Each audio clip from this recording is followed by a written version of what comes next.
தேடாத செல்வமெல்லாம் கேளாமல் தந்தவன் நீ, சிலை போல் நில்லாமல் நேராக வந்தவன் நீ, சித்தருக்கும் சித்திதரும் மெய்ஞான திருமகனே, உன் புகழ் அறிவோர்க்கு என்னாலும் நீ சிவனே.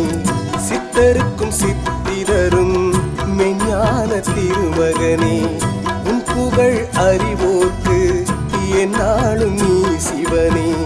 பூலோகம் காணாத புது தெய்வம் நீ அல்லவா, ஆயிரம் இருந்தாலும் என் சொந்தம் நீ அல்லவா.